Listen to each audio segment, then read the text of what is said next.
You weren't supposed to see this message today. That's what you told yourself. Just another day, another scroll, another voice in the noise. But now you're here and something inside you, something ancient, alert, and aware, is already beginning to stir. You feel it, don't you? The shift in your chest, that unexplainable heaviness crawling up the back of your neck, the silence behind these words somehow louder than your thoughts. That's not coincidence. That's not random. It's intervention. You are being interrupted, and not gently. This is not the soft nudge you missed last month, not the subtle whisper you ignored in the shower, not the dream you brushed off with coffee and calendar reminders. This is different, because you are different now. You're closer to a line than you realize, closer to collapse than you dare admit. You are walking on cracked ground, smiling in daylight, while your soul inches toward nightfall. And heaven is no longer whispering, it's raising its voice. God is not angry with you, but he is serious. And what's coming toward you is serious. The danger isn't hypothetical. It's not some far-off someday consequence. It's active, it's specific, and it's aimed straight at the part of your life you've been refusing to bring into the light. There is a disruption happening, and it's divine. It's a sharp, intentional pulling, like yanking a hand away from the fire before the skin burns, like stopping a car just before it hits the black ice curve.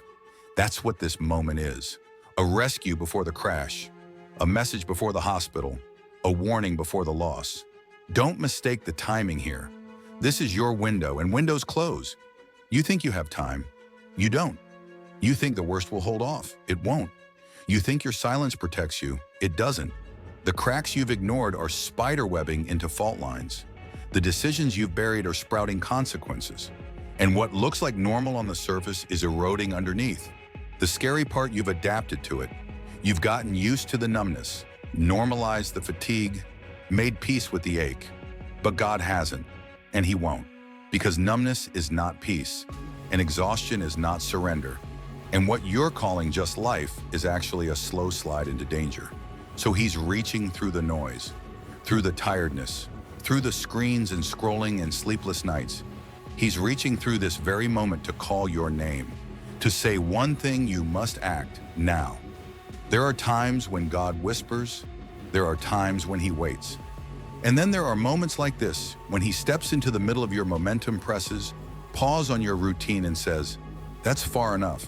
This is one of those moments. The danger coming is real, it's personal, it has your name written into it unless something changes. And here's the staggering truth: God is not showing you this because he wants to punish you. He's showing you this because he wants to prevent what's coming. He's pulling back the curtain because he still believes in your story. But belief alone won't save you. Obedience will. This is your wake-up call, a divine interruption, a holy disruption. And what you do in the next few minutes may alter more than your mood, it may alter your life. So before we go any deeper, before we walk into the words that might shake your world, I want to ask one thing. If your spirit is leaning forward, if something inside of you is whispering, don't scroll away. This is for you, then pause right now and subscribe to this channel.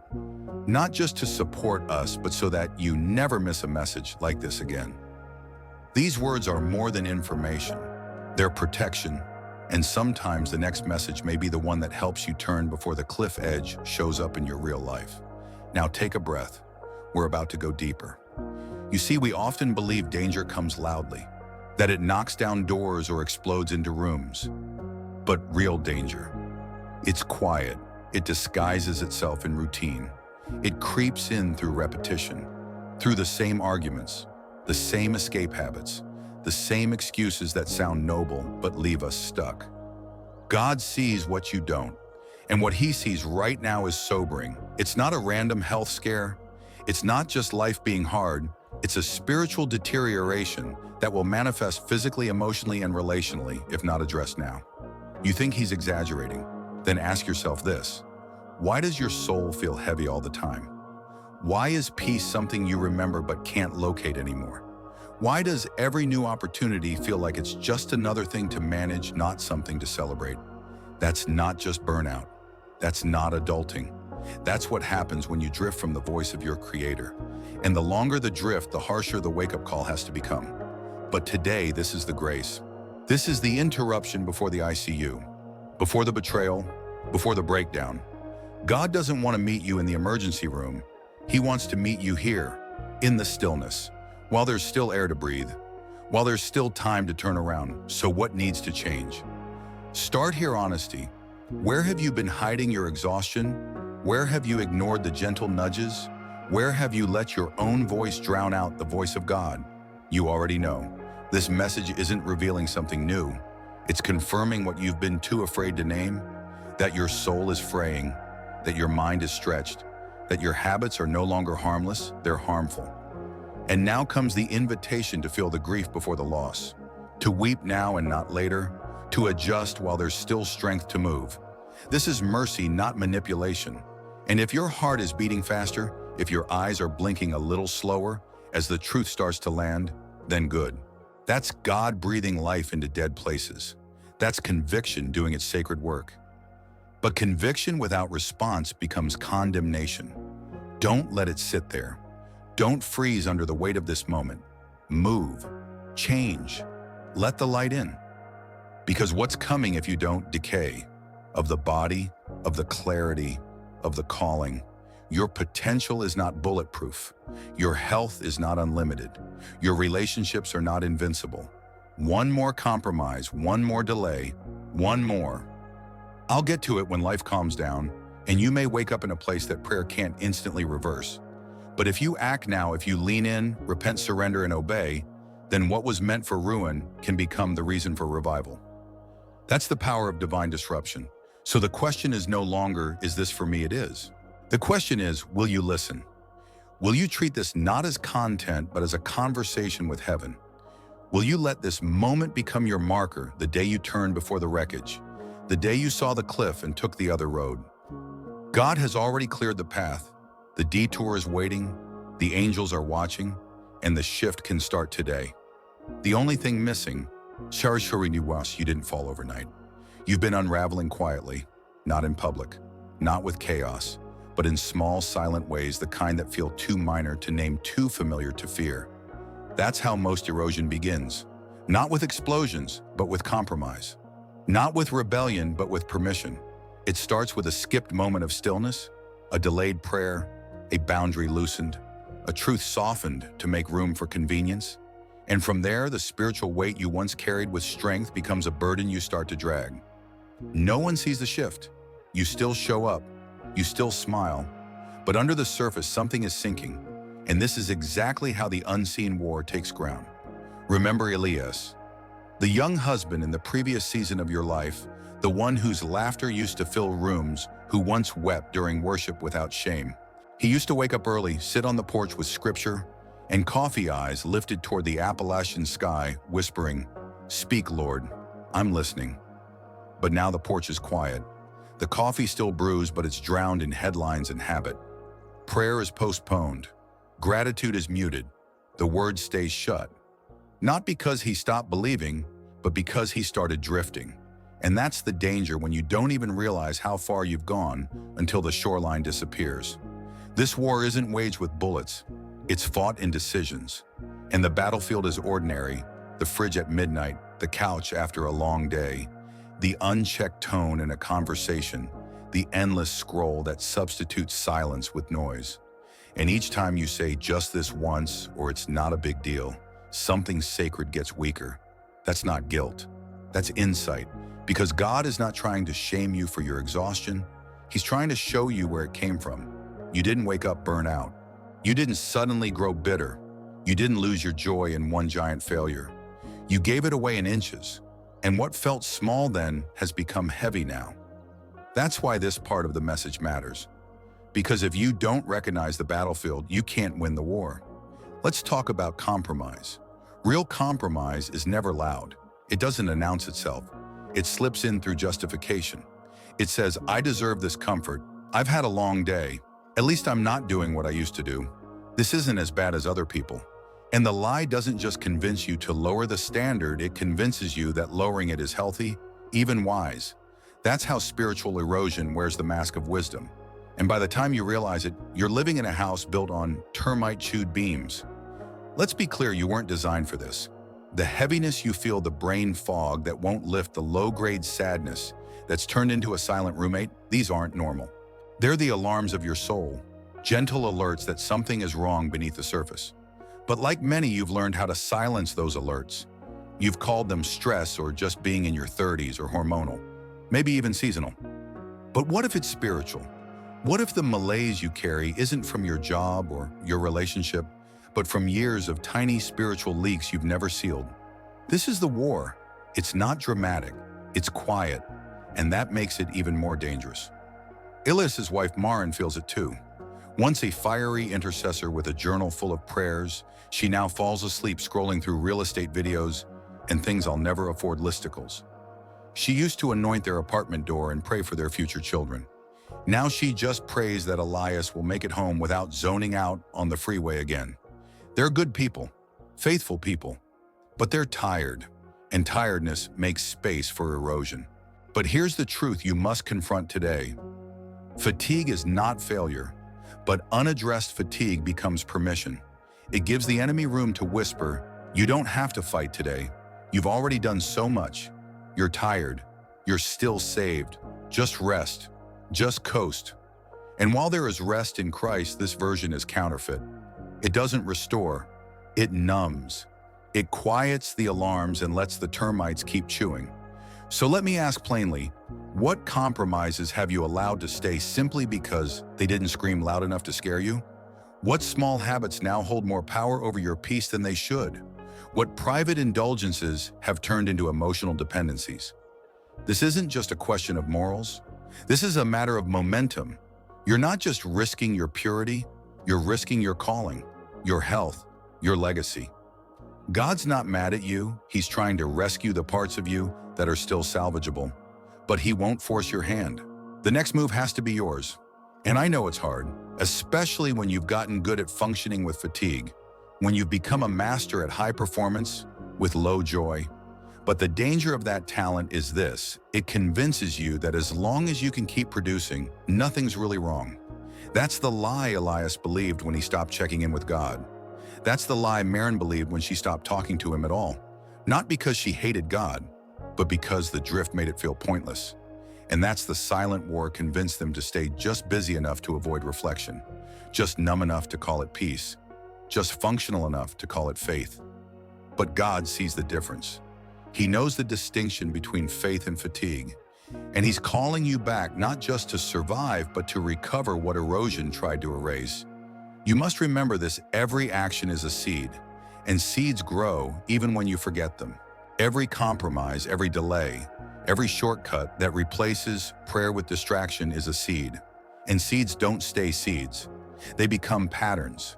Patterns become paths, and paths lead to destinations. You don't drift into wholeness, you drift into depletion. So here's your choice.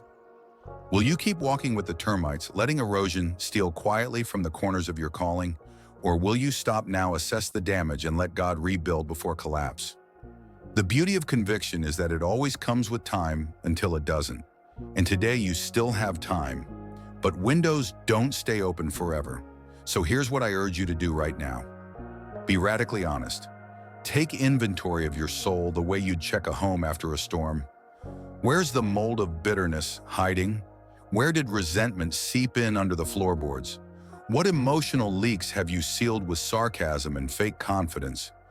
God can restore anything, but he won't restore what you won't reveal. This isn't about being perfect. It's about becoming available again. It's about showing up with your scars, not hiding them. It's about saying, here's where the termites got in. I need help. He will help you. He promised he would. But he's waiting for the confession, not the performance. So slow down. Write down the areas where compromise has become common. Ask yourself, if I keep doing this for another 5 years, where will I be? Because 5 years is coming, whether you prepare or not. And what you tolerate today becomes what you're trapped in tomorrow. You must act not out of panic, but out of purpose. God is still for you. He's still speaking, but not forever. At some point, silence becomes judgment, delay becomes decision, and numbness becomes spiritual death. Don't let it get that far. Return before rot becomes ruin. That's not fear, that's freedom. and you're still in time to choose it. Subrediturum. Elias had always thought change would feel like fire, like the heavens cracking open and light pouring through the cracks of his brokenness. But the morning it happened, it was subtle. No lightning, no shaking ground, just a quiet moment on the same porch where years ago he first felt God speak. It was 6:04 a.m. The sky over the Appalachian ridgeline was turning from navy to violet. The steam from his untouched coffee curled like incense. And for the first time in months, Elias didn't scroll. He sat still. And that was enough. Because sometimes the first sign of transformation isn't an action, it's a decision not to escape.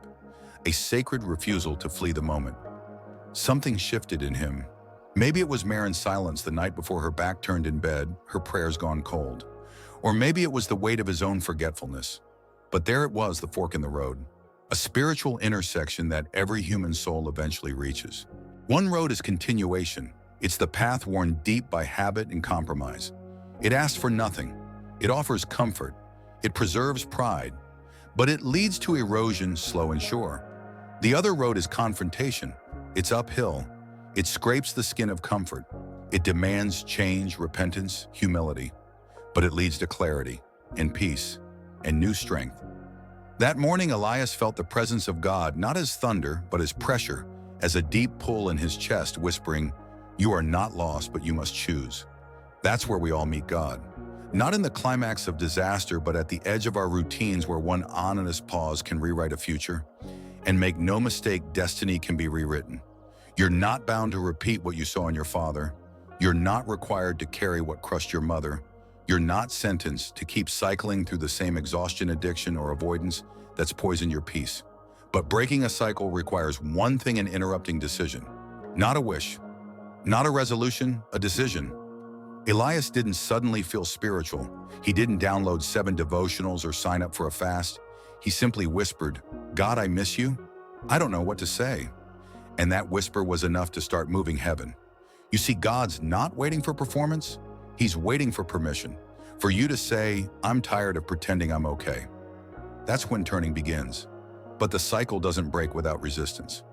Later that day, when Elias tried to share his shift with Maren, she barely nodded. Her eyes were dim, heart distant. Not out of spite, but survival. She had her own walls, her own aches, her own unanswered prayers. And this is where many give up when their small obedience doesn't immediately spark revival around them. Don't. When you turn, it may feel lonely at first. The path you choose may not be paved with applause. But spiritual gravity always shifts when one heart says yes. That's what happened over the following weeks. Elias didn't become a preacher. He didn't quit his job or get a platform. He just began again, slowly, simply. He returned to the morning porch. He prayed awkward prayers. He opened his Bible and read out loud so his ears could hear what his heart had forgotten. He asked God to give him fresh eyes for Maren, even when she didn't respond. And over time, the fog began to lift. This is what most people never tell you. Change isn't always fast. Sometimes God works like a surgeon, not a street magician. He cuts carefully, digs deep, pulls out rot, and stitches slowly. And the pain you feel in this turning season isn't punishment, it's healing. Let's call this what it really is, a soul detox. When you stop feeding bitterness, comfort cravings, and busyness, your soul goes through withdrawal. The familiar patterns scream for attention. The enemy reminds you how easy it would be to go back. Don't. The old road had no peace. It had routine, maybe even success, but not peace, and peace is priceless. Here's the part you need to hold tight to. God never invites you to subtract without offering a better replacement. When you let go of addiction, He gives identity. When you release bitterness, He offers clarity. When you sacrifice comfort, He gives strength. This is not loss, this is exchange. But the shift must be intentional. And this is where I offer you something new, something practical, to walk this path with purpose. It's called the 40-day reset. Not a fad, not a religious formula, a sacred decision to detox your life for 40 days. No, not from sugar or carbs, but from the spiritual weight you've been dragging. Here's how it works. For 40 days, you fast from the first 30 minutes of your day being given to screens. Escapism, habits that numb instead of heal, endless scrolling, binging gossip. Toxic comparison intentionally speak blessings over the ones you envy. And for 40 days you engage 10 minutes of stillness in God's presence daily. One handwritten journal page of honest conversation with God, not fancy, just real. One act of kindness or service each week quietly and without applause. You do this not to earn God's favor, but to regain your own clarity. Because clarity is the first fruit of obedience. And once you taste clarity again, confusion won't be comfortable anymore. Maren began her own turning 2 weeks after Elias. Not because he pushed her, but because she noticed something about the way he looked at her differently. He listened longer. He asked deeper questions. He wept more easily. And slowly the crust around her heart cracked. She joined him on the porch one Thursday, said nothing, just sat. And something holy passed between them. No sermon, no music, no agenda. Just mutual surrender. That's the power of a turning point. It never stays solitary. Your yes makes room for someone else's. Your obedience builds a path for their return. Don't underestimate it. You might be the Elias in your family. You might be the first to say, "This cycle stops with me." And that decision won't just free you, it will shift generations. There's a lighthouse off the North Carolina coast called Cape Fear Light. It once warned ships of deadly reefs invisible from the surface. Sailors who ignored it often wrecked within sight of the shore. That's what this message is, a lighthouse. It's not here to scare you. It's here to steer you before you crash where you thought you'd arrive safely. Turn now, before disappointment grows into disaster, before delay turns into damage, before comfort writes the final chapter of a small, tired life. You were made for more. Let this be your chapter of return, a return to God, to clarity, to purpose. The road ahead will be narrow, yes, but it will be steady. And when you reach the summit, you'll know that one quiet decision changed everything. By the time the storm arrived, Elias and Maren had begun to breathe again. Their mornings, once rushed and silent, were now grounded in stillness. The porch became holy ground. Words were few, but presence had returned. And in that space, their souls began to grow back like grass, slowly reclaiming scorched earth. But healing isn't linear, and spiritual restoration isn't a fairy tale. Because just when you begin to rebuild life, test the strength of your new foundation. It was late October when the news came. A phone call in the middle of Elias's workday. His mother had collapsed. Doctors suspected a stroke. Time was uncertain, recovery unclear. He drove 6 hours that night through winding mountain roads, the sky swollen with clouds, headlights barely slicing through the dense Appalachian mist. And as he drove, old thoughts came rushing back. What if God doesn't answer? What if this pain undoes everything I just rebuilt? What if I fall apart again? You know that fear, don't you? That deep, sickening sense that the progress you've made might not survive the pressure. That maybe peace was a tease and hardship is your real inheritance. But here's the truth. Storms don't come to prove your weakness. They come to reveal your roots. And Elias, for the first time in years, had roots. He didn't panic. He didn't collapse. He cried, yes. He prayed awkwardly, yes. But he didn't spiral. He didn't isolate. He didn't curse God. Instead, he turned on a worship song, one that once meant nothing, now meant everything. And he whispered through a tight throat, "Even now, you're still worthy." That's what the fire forges, not perfection, but perseverance. You don't learn that on mountaintops.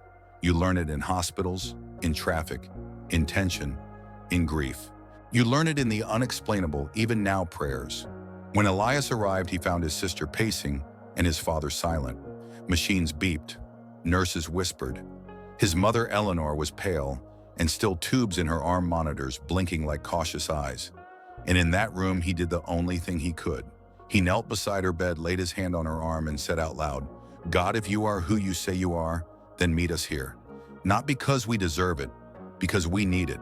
Faith isn't the absence of fear. It's choosing trust when fear is loud.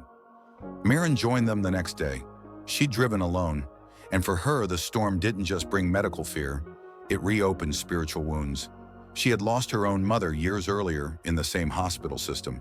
The smells, the sounds, the sterile white walls, they all clawed at her memory. And that's how trauma works. It sneaks in through familiarity. It replays scenes you never auditioned for. It makes you feel like your progress was a dream, But Maren was different now. She'd spent the last month saying yes to God, little by little. And when trauma showed up, she didn't hide. She fought. That evening, when Elias stepped outside to take a call, Maren pulled a chair beside Eleanor's bed, took her limp hand, and began to pray. Not a loud prayer, not a pretty one, but an honest one. God, I don't know what you're doing, but I know you're still God, and I know this woman matters to you. So I ask you to come close, not just to heal her, but to be near us, to anchor us, to give us something solid under our feet. And he did. Not in dramatic miracles, but in peace. Palpable, steady, supernatural peace.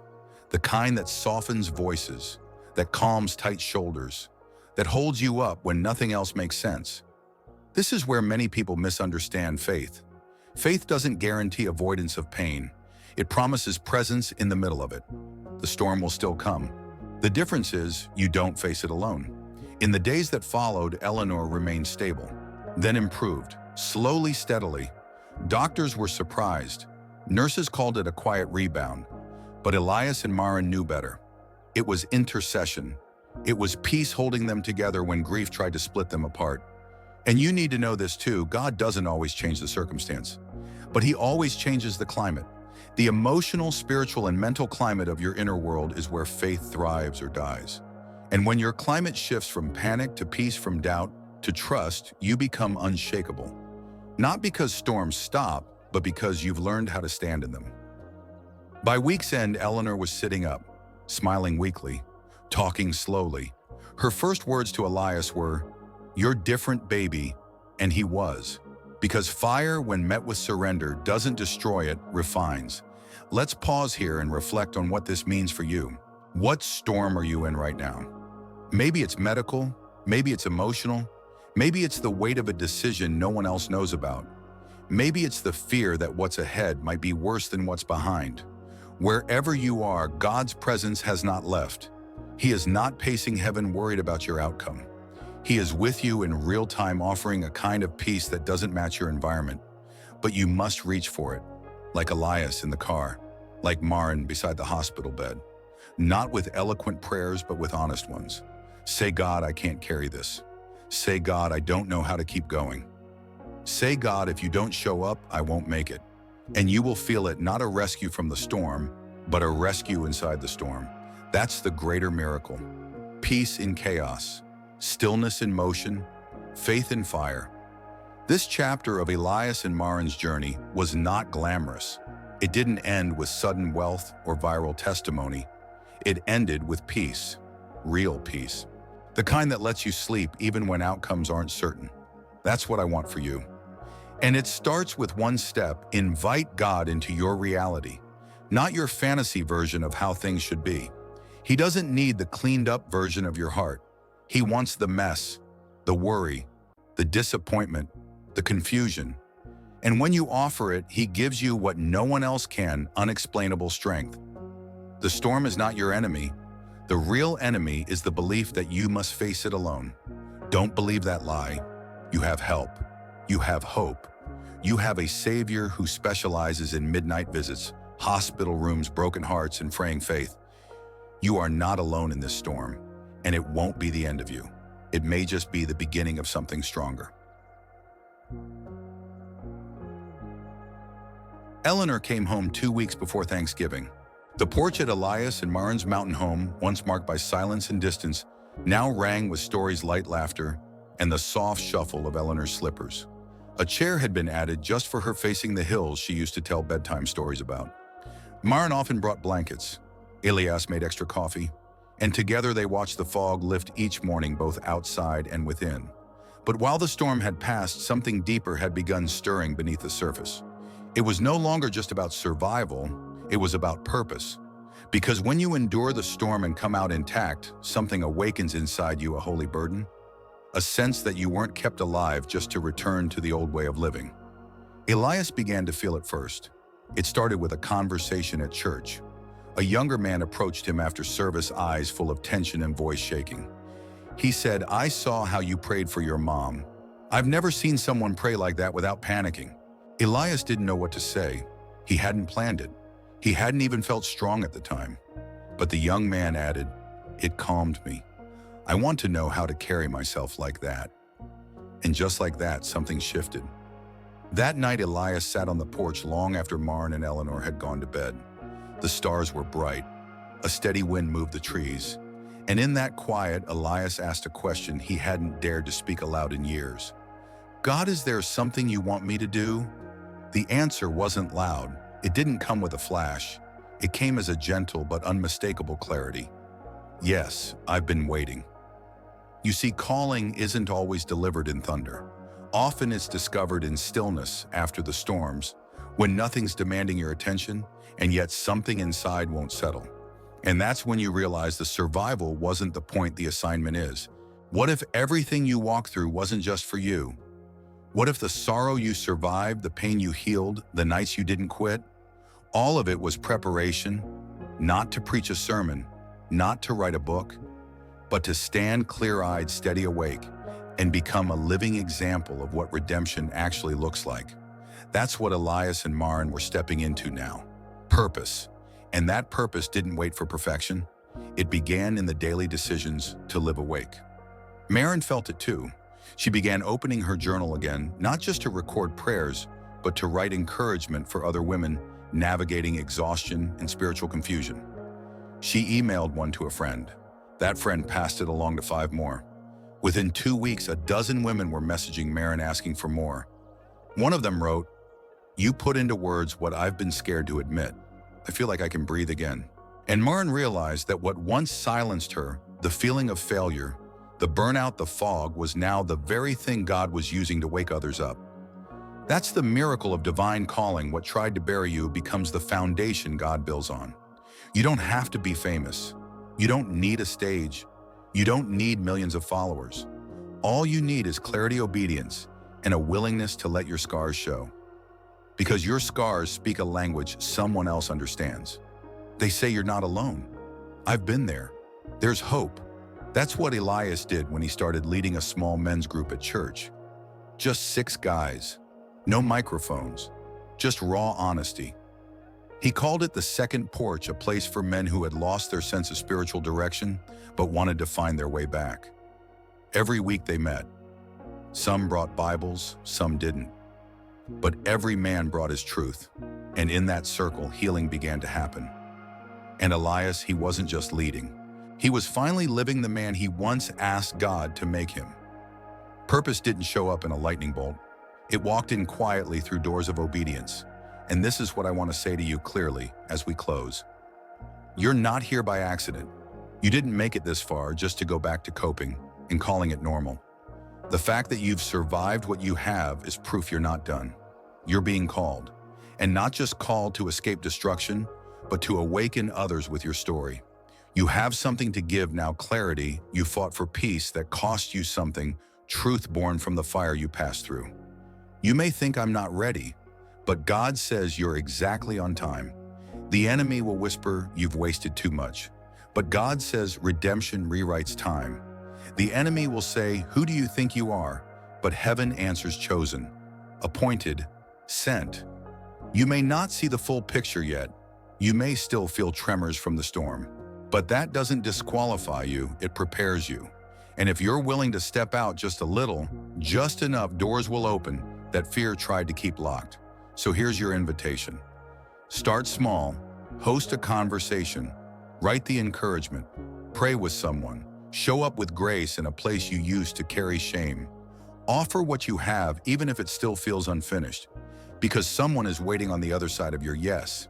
That's how awakenings begin, not with explosions, but with decisions. And I promise you this, the God who held you through the storm, the God who whispered in the silence, the God who turned mourning into momentum, he is not finished. He's just getting started. So go now, clear-eyed, steady, and fully awake. Your calling is not a dream. It's real, it's alive, and it begins with this very moment.